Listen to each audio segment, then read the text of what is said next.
UP scholarship form 23 and 24। अगर आप लोग डीएलएड के स्टूडेंट हैं जिसको आप सभी लोग कहते होंगे बीटीसी के, और एक रिन्यूअल आवेदन फॉर्म भरना चाहते हैं, मतलब कि रिन्यूअल करना चाहते हैं, तो बिल्कुल सही वीडियो देख रहे हैं। आज की इस वीडियो में आप सभी को कंप्लीट प्रोसेस दिखाया जाएगा कि हम घर बैठे अपने मोबाइल फोन की सहायता से बीटीसी या डीएलएड का हम रिन्यूअल नया आवेदन कैसे कर सकते हैं या फिर रिन्यूअल फॉर्म कैसे भर सकते हैं। तो जिन लोगों ने अभी तक चैनल को सब्सक्राइब नहीं किया, सब्सक्राइब कर लीजिएगा, साथ में बेल नोटिफिकेशन कॉल पर जरूर प्रेस कर लीजिएगा। कुछ भी डाउट लगता है तो आप हमें इंस्टाग्राम पर फॉलो कर लीजिएगा, लिंक आपको वीडियो के डिस्क्रिप्शन बॉक्स में देखने को मिल जाएगी। कहीं पर भी अगर आपको दिक्कत लगती है उसका स्क्रीनशॉट लीजिएगा, भेज दीजिएगा, वहां पर आपको स्टेप सोल्यूशन मिल जाएगा। इस वीडियो में आप सभी को फाइनल प्रिंट तक का कंप्लीट प्रोसेस दिखाया जाएगा। तो सबसे पहले रिन्यूअल आवेदन करने के लिए आप सभी को यूपी स्कॉलरशिप की ऑफिशियल वेबसाइट पर आ जाना है। इसका भी लिंक हमने वीडियो के डिस्क्रिप्शन बॉक्स में दे रखा है। जैसे आप उस लिंक पर क्लिक करेंगे तो आप सभी के सामने कुछ इस तरह का इंटरफेस देखने को मिल जाएगा। तो रिन्यूअल आवेदन करने के लिए या फिर रिन्यूअल फॉर्म भरने के लिए यहाँ पर आप सभी को एक सेक्शन मिल जाता होगा स्टूडेंट का। सिंपली आपको स्टूडेंट के ऑप्शन पर क्लिक कर देना है। तो हमें रिन्यूअल फॉर्म भरना, सिंपली यहाँ पर थर्ड ऑप्शन आपको देखने को मिल जाएगा रिन्यूअल लॉगिन का। तो कुछ इस प्रकार से आपको टाइप करना है, साइड में इसको ऐसे छोड़ देना है। करेंगे तो यहाँ पर आप सभी के सामने चार ऑप्शन कुछ इस तरह से देखने को मिल जाएंगे। तो हम डीएलएड या बीटीसी का रिन्यूअल करना चाहते हैं, तो इसके लिए आप सभी को थर्ड ऑप्शन सेलेक्ट कर लेना है, post matric other than inter student login card. DElEd या फिर बीटीसी दोनों चीजें एक ही होती है, लेकिन लोगों का बोलने का तरीका अलग होता है। कोई डीएलएड बोलता है, फिर बीटीसी बोलता है। तो यहाँ पर आप सभी को थर्ड ऑप्शन आप सभी को सिलेक्ट कर लेना है। तो जैसे सिलेक्ट करेंगे इस तरह का इंटरफेस देखने को मिल जाएगा। यहाँ पर सत्र आपको देखने को मिल जाएगा 23-24 का। यहाँ पर आप सभी लोग देख सकते हैं आवेदन का प्रकार देखने को मिल जाएगा, पाठ्यक्रम का प्रकार यहाँ पर post matric other than inter देखने को मिल जाएगा। इसके बाद यहाँ पर आप सभी को रजिस्ट्रेशन संख्या 22-23 की भर देनी है। फिर नीचे थोड़ा सा स्क्रॉल डाउन करेंगे, डेट ऑफ बर्थ भरनी है, अपना पासवर्ड यहाँ पर भरेंगे। इसके बाद यहाँ पर आप सभी को कैप्चर भरना, ये वाला देन सबमिट के ऑप्शन पर क्लिक कर देना है। अगर बाई चांस आप सभी लोग अगर ना पासवर्ड वगैरह सारी चीजें अगर भूल गए तो कैसे पता करेंगे? Forget password for post matric, यहाँ पर एक ऑप्शन देखने को मिल जाएगा। सिंपली आपको क्लिक हियर के ऑप्शन पर क्लिक कर देना है। तो जैसे क्लिक करेंगे आप सभी के सामने इस तरह का इंटरफेस देखने को मिल जाएगा। यहाँ पर आप सभी को नवीन का ऑप्शन सिलेक्ट कर लेना है। ऊपर यहाँ पर जैसे यहाँ पर आप सभी लोग देख सकते हैं, यहाँ पर नवीन का ऑप्शन आप सभी को सिलेक्ट कर लेना है। इसके बाद यहाँ पर आप सभी से कहेगा 22-23 की रजिस्ट्रेशन संख्या भरें। ये वाली रजिस्ट्रेशन संख्या 22-23 की आप सभी को इस बॉक्स में भर देना है। इसके बाद नीचे आएंगे, जो भी आपका डेट ऑफ बर्थ होगा यहाँ पर भरेंगे। इसके बाद यहाँ पर आपसे कहेगा हाई स्कूल बोर्ड उत्तीर्ण, तो यहाँ पर सिंपली आपको सिलेक्ट बोर्ड के ऑप्शन पर क्लिक करके 10th की परीक्षा किस बोर्ड से पास किया वो वाला बोर्ड यहाँ पर आप सभी को सिलेक्ट कर लेना है। इसके बाद यहाँ पर एक ऑप्शन मिलेगा हाई स्कूल उत्तीर्ण करने का, और सिंपली सिलेक्ट ईयर के ऑप्शन पर क्लिक करके जब भी आप लोगों ने हाई स्कूल की परीक्षा पास की है वो वाला ईयर आप सभी को यहाँ पर सिलेक्ट कर लेना। जिस भी ईयर में आप सभी लोग पास होंगे अपने हिसाब से उसको सिलेक्ट करेंगे। इसके बाद यहाँ पर हाई स्कूल का रोल नंबर इस वाले बॉक्स में आप सभी को भर देना है। ये कैप्चर यहाँ पर भरेंगे। देन यहाँ पर एक ऑप्शन आप सभी को मिल जाएगा पासवर्ड पुनः प्राप्त करें, इस पर आप सभी को क्लिक कर देना है। जैसे ही आप सभी लोग पासवर्ड पुनः प्राप्त के ऑप्शन पर क्लिक करेंगे तो आप सभी के सामने इस तरह का इंटरफेस देखने को मिल जाएगा। यहाँ पर आपको ऑनलाइन पासवर्ड पुनः प्राप्त करने की स्लिप निकल जाएगी। सत्र यहाँ पर आपको 23-24 देखने को मिल जाएगा। यहाँ पर आपको रजिस्ट्रेशन नंबर और ये वाला पासवर्ड आप सभी को देखने को मिल जाएगा। इसको आप सभी लोग प्रिंट करना चाहें यहाँ से प्रिंट कर सकते हैं, नहीं तो आप इसका स्क्रीनशॉट भी ले सकते हैं। इसके बाद यहाँ पर आप सभी को होम के ऑप्शन पर क्लिक कर देना है। जैसे बैक होम के ऑप्शन पर क्लिक करेंगे ये आपको रिडायरेक्ट कर देगा यूपी स्कॉलरशिप के ऑफिशियल डैशबोर्ड पर। सिंपली फिर से आना, आप सभी को यहाँ पर स्टूडेंट का सेक्शन देखने को मिलता है, स्टूडेंट के ऑप्शन पर क्लिक करना है। रिन्यूअल लॉगिन में आना है। सिंपली यहाँ पर आपको थर्ड ऑप्शन सेलेक्ट कर लेना, post matric other than inter student login का। इस पर जैसे क्लिक करेंगे आप सभी के सामने फिर से वही इंटरफेस देखने को मिल जाएगा। अब हमें पासवर्ड प्राप्त हो चुका है तो सारी ऊपर से डिटेल भर लेंगे। यहाँ पर पासवर्ड भरेंगे, कैप्चर भरेंगे, देन आप सभी लोग सबमिट के ऑप्शन पर क्लिक कर देंगे। जैसे ही आप सभी लोग सबमिट के ऑप्शन पर क्लिक करेंगे आप सभी के सामने कुछ इस तरह का इंटरफेस देखने को मिल जाएगा। यहाँ पर रजिस्ट्रेशन करें, ये वाला स्टेप हमारा ग्रीन टिक हो गया। जैसे जैसे आप सभी लोग पूरा ये फॉर्म भरते जाएंगे वैसे वैसे इधर के स्टेप आप सभी के ग्रीन टिक होते जाएंगे और इधर वाले भी आपके स्टेप ग्रीन टिक होते जाएंगे। तो यहाँ पर एक ऑप्शन आप सभी को देखने को मिल जाएगा प्रमाणीकरण है, तो आधार नंबर डालें, इस वाले ऑप्शन पर आप सभी को क्लिक कर देना है। तो जैसे क्लिक करेंगे ये पेज थोड़ा सा रिलोड होगा। रिलोड होने के बाद आप सभी के सामने कुछ इस प्रकार का इंटरफेस देखने को मिल जाएगा। तो इस पेज को आप सभी को करना क्या होगा, नीचे स्क्रॉल डाउन कर लेना है। स्क्रॉल डाउन करेंगे तो आप सभी के सामने कुछ इस प्रकार का इंटरफेस देखने को मिल जाएगा।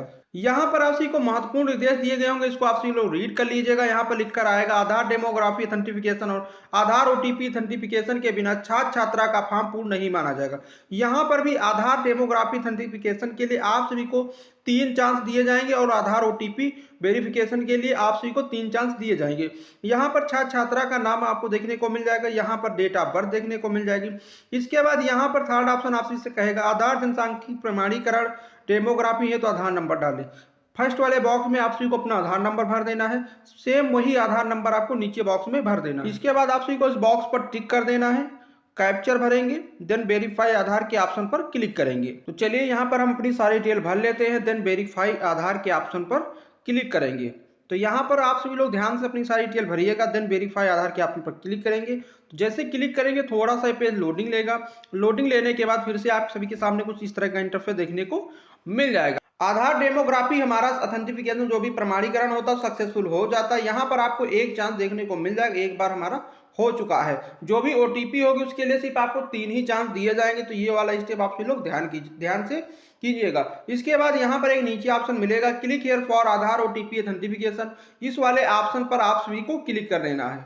जैसे क्लिक करेंगे पेज थोड़ा सा रिलोड होगा, रिलोड होने के बाद आप सभी के सामने इस तरह के इंटरफेस देखने को मिल जाएगा। यहाँ पर आप सभी का नाम, डेट ऑफ बर्थ, यहाँ पर आपको ओटीपी भरने का ऑप्शन देखने को मिल जाता है। कई बार क्या होता है ओटीपी नहीं आती है तो सिंपली आपको रिसेंट ओटीपी के ऑप्शन पर क्लिक करके ओटीपी मंगा लेना है। जैसे रिसेंट ओटीपी के ऑप्शन पर क्लिक करेंगे तो यहाँ पर आपको ऐसा मैसेज शो करेगा OTP has been send to mobile number. आपका मोबाइल नंबर जितना भी होगा आधार कार्ड से लगा लास्ट के 4 डिजिट यहाँ पर आपको शो करेगा, वही वाला ओटीपी आपको यहाँ पर भरना है। देन वेरीफाई आधार बाय मोबाइल ओटीपी के ऑप्शन पर क्लिक कर देना है। तो चलिए यहाँ पर हम ओटीपी भर लेते हैं, then verify by mobile OTP के ऑप्शन पर क्लिक करते हैं। तो जैसे क्लिक करेंगे पेज थोड़ा सा रिलोड होगा, रिलोड होने के बाद फिर से आप सभी के सामने नया स्टेप देखने को मिल जाएगा।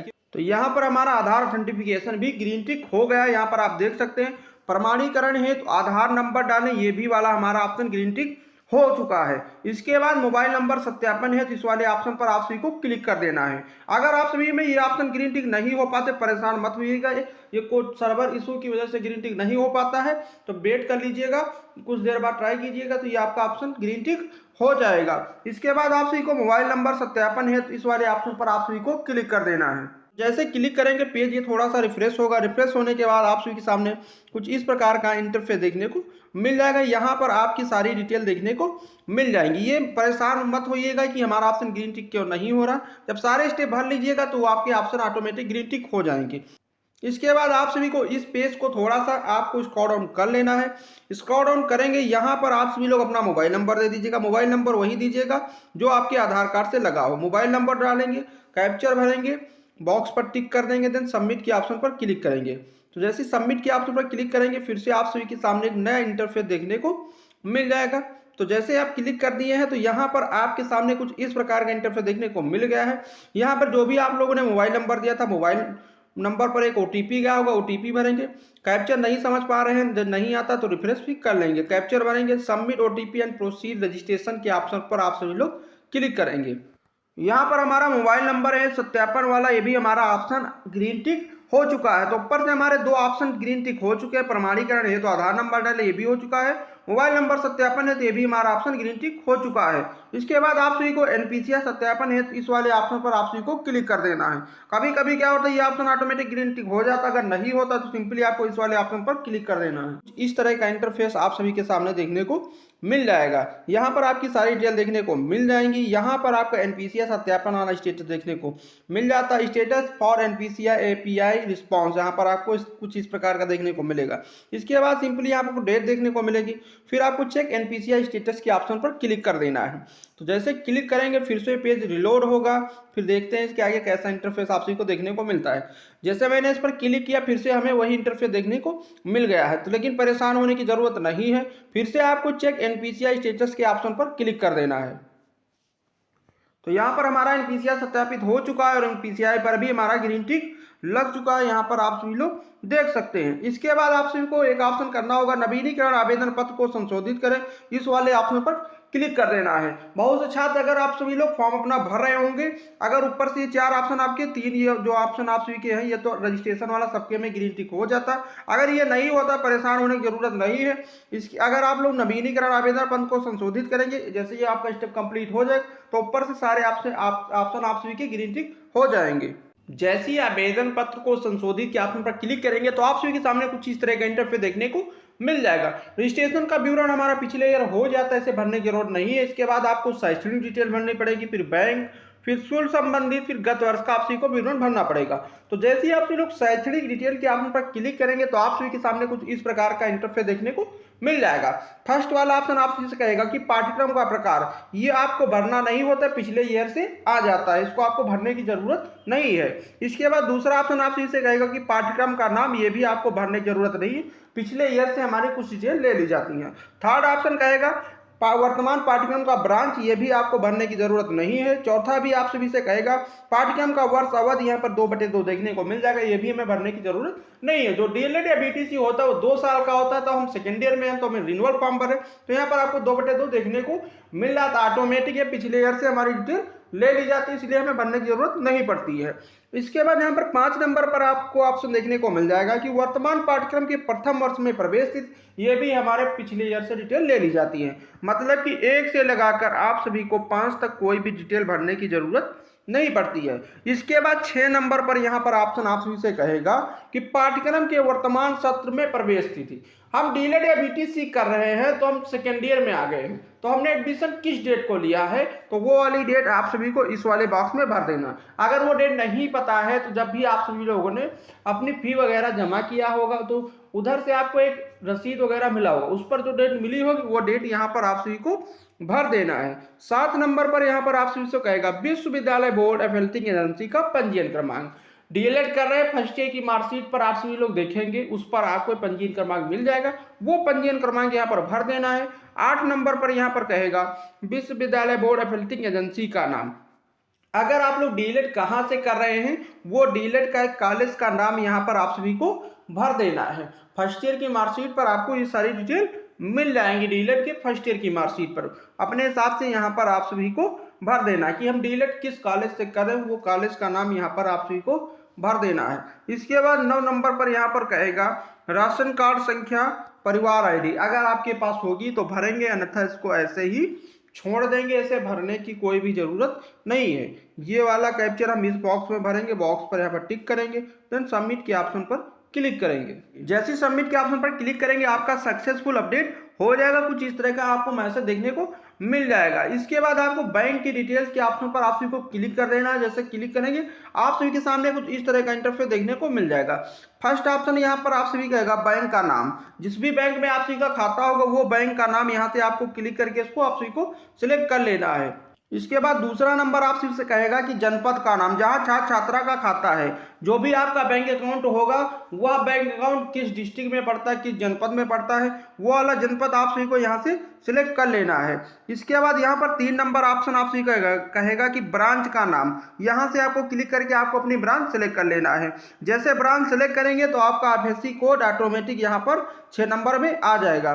इसके बाद 4 नंबर ऑप्शन से कहेगा छात्र छात्रा का बैंक अकाउंट संख्या, यहाँ पर आपको बैंक अकाउंट नंबर भर देना है। इसके बाद वही री इंटर आपको बैंक अकाउंट नंबर भर देना है। 7 नंबर आपसे कहेगा छात्र छात्रा का बैंक खाता पर अंकित नाम, जो भी आपकी बैंक की पासबुक होती है उस पर आपका क्या नाम होगा वो 7 नंबर ऑप्शन में आप सभी को भर देना है। इसके बाद कैप्चर भरेंगे, बॉक्स पर टिक करेंगे, देन नीचे आपको अपडेट के ऑप्शन पर यहाँ पर क्लिक कर देना है। इसके बाद हमारी बैंक डिटेल सक्सेसफुल अपडेट हो जाएंगी और आपका शुल्क संबंधित वाला ऑप्शन आपका ओपन हो जाएगा। नहीं तो आप सभी को इसी पर क्लिक करेंगे। जैसे क्लिक करेंगे यहाँ पर आप सभी के सामने इस तरह का इंटरफेस देखने को मिल जाएगा। तो यहाँ पर फर्स्ट ऑप्शन कहेगा अनुमोदित वार्षिक नॉन रिफंडेबल फी, डीएलएड कर रहे हैं हम सेकेंड ईयर में आ गए हैं, जितनी आप लोगों ने अपने कॉलेज में फी भरी थी वो फी जमा की थी, मतलब कॉलेज में आप सभी लोगों ने अपनी फी भरी थी या जमा किया था, वो फी यहाँ पर आप सभी को भरना होगा।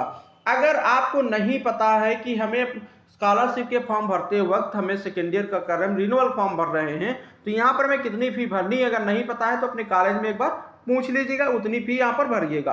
अगर आपके वहाँ सेमेस्टर में होता होगा वार्षिक वालों को तो क्लियर है कि साल में एक बार फी पड़ती है, तो वो पूरी उठाकर फी यहाँ पर भर देंगे कॉलेज में पूछकर कितनी भरनी हो। लगभग अप्रॉक्स 41,000 के आसपास सभी को लगभग डीएलएड या बीटीसी के स्टूडेंट को फी यहाँ पर देनी पड़ती है डीएलएड करने के लिए। वार्षिक होगी तो यहाँ पर सीधा 41,000 भर देंगे। अगर आप सभी के पास सेमेस्टर में होता है तो फर्स्ट सेमेस्टर और सेकेंड सेमेस्टर को दोनों को जोड़कर यहाँ पर जितनी फी पड़ेगी अपने कार्य में पूछ लेगा वो भरिएगा। इसके बाद बॉक्स पर टिक करेंगे, कैप्चर भरेंगे, देन यहाँ पर सबमिट के अपडेट के ऑप्शन पर क्लिक कर देंगे। जैसे ही अपडेट के ऑप्शन पर क्लिक करेंगे शुल्क संबंधित विवरण आपका सक्सेसफुल अपडेट हो जाएगा। इसके बाद गत वर्ष के ऑप्शन पर आप सभी को क्लिक करेंगे तो आप सभी के सामने इस तरह का इंटरफेस देखने को मिल जाएगा। फर्स्ट ऑप्शन यहाँ पर कहेगा गत वर्ष का परीक्षा फल, क्योंकि हम डीएलएड का रिन्यूअल कर रहे हैं तो यहाँ पर जो भी डिटेल आप सभी की पढ़ेंगी डीएलएड के फर्स्ट ईयर के हिसाब से यहाँ पर आप सभी की डिटेल पढ़ेंगी। फर्स्ट ईयर में क्या थे, पास थे, फेल थे, वहीं से आपको उसकी मार्कशीट ले लेनी है डीएलएड के फर्स्ट ईयर की उसी के हिसाब से ये सारी आपकी डिटेल पढ़ेंगे। अगर आपका गत वर्ष का परीक्षाफल पास होंगे तो पास सिलेक्ट करेंगे, अगर रिजल्ट आपका नॉट डिक्लेयर है तो नॉट डिक्लेयर सिलेक्ट करेंगे, फेल होंगे फेल अपने हिसाब से उसको सिलेक्ट करेंगे। सेकंड ऑप्शन आपसे से कहेगा गत वर्ष की परीक्षा प्रणाली। यहाँ पर आप जैसे इस पर क्लिक करेंगे तो दो ऑप्शन देखने को मिल जाएंगे, सेमेस्टर एंड वार्षिक प्रणाली। अगर आपके वहां साल में एक बार पेपर होता है तो आप इस केस में आप सभी लोग वार्षिक प्रणाली यहाँ से सिलेक्ट करेंगे। अगर आपके साल में 2 बार होते सेमेस्टर वाइज तो यहाँ पर सेमेस्टर प्रणाली सिलेक्ट करेंगे। थर्ड ऑप्शन आप सभी से कहेगा कि गत वर्ष की अंक प्रणाली।